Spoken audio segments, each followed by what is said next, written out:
आज के इस वीडियो में हम देखने वाले हैं प्लांट टिश्यूज़ के बारे में। ये चैप्टर नंबर 3 है सेलिना बुक का।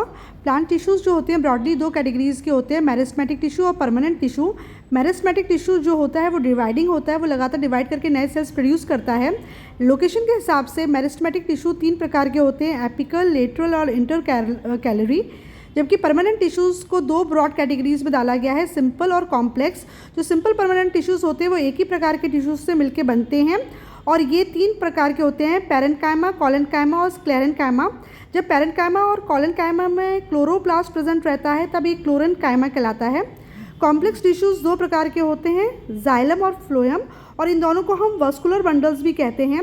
ये वाटर और मिनरल सॉल्ट्स को कंडक्ट करता है। जाइलम हेल्प करता है वाटर एंड मिनरल सॉल्ट्स को अपवर्ड कंडक्शन में, जबकि फ्लोएम फूड को कंडक्ट करता है अपवर्ड और डाउनवर्ड डायरेक्शन में to different parts of the plant body.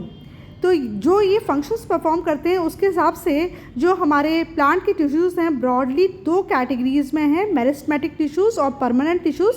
Permanent tissues में डिवाइडिंग कैपेबिलिटी नहीं होती है, ये एक पर्टिकुलर शेप ले लेते हैं और स्पेसिफिक फंक्शन ही परफॉर्म करते हैं, जबकि meristematic tissue growth of the plant के लिए रिस्पॉन्सिबल होता है।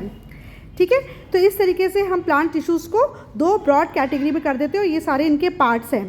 इसके बाद जो मेरिस्टेमेटिक टिश्यू और परमानेंट टिश्यू होता है उसमें क्या अंतर होता है। फर्स्ट है, मेरिस्टेमेटिक टिश्यूज़ के जो सेल्स होते हैं वो स्मॉल, स्फेरिकल, पॉलीगोनल और अनडिफरेंशिएटेड होते हैं।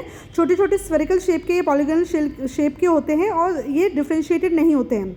जबकि जो परमानेंट टिश्यूज़ होते हैं वो बड़े होते हैं, उनके सेल्स लार्ज होते हैं, differentiated and with different shapes, अलग अलग शेप्स के पाए जाते हैं और लार्ज सेल्स होते हैं परमानेंट टिश्यूज़ के।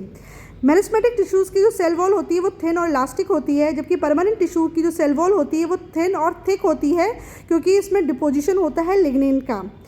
मेरिस्टेमेटिक टिश्यूज़ की जो सेल है उसकी ग्रोथ और डिवीजन रेगुलरली होता रहता है। In meristematic tissue the cells grow and divide regularly, जबकि परमानेंट टिश्यूज़ में the cells do not divide, मतलब इनमें डिवीजन की कैपेबिलिटी खत्म हो जाती है। परमानेंट टिश्यूज़ में सेल्स में डिवीजन की कैपेबिलिटी खत्म हो जाती है। मेरिस्टेमेटिक टिश्यू एक सिंपल टिश्यू है, जबकि परमानेंट टिश्यू सिंपल, कॉम्प्लेक्स और स्पेशलाइज्ड हो सकता है। मेरिस्टेमेटिक टिश्यूज़ लिविंग होते हैं, जबकि परमानेंट टिश्यूज़ लिविंग और डेड दोनों हो सकते हैं। मेरिस्टेमेटिक टिश्यूज़ प्लांट की ग्रोथ के लिए रिस्पॉन्सिबल होता है, जबकि परमानेंट टिश्यू प्लांट को प्रोटेक्शन प्रोवाइड करता है, सपोर्ट प्रोवाइड करता है और कंडक्शन में हेल्प करता है। साथ में ये फूड स्टोरेज भी करता है।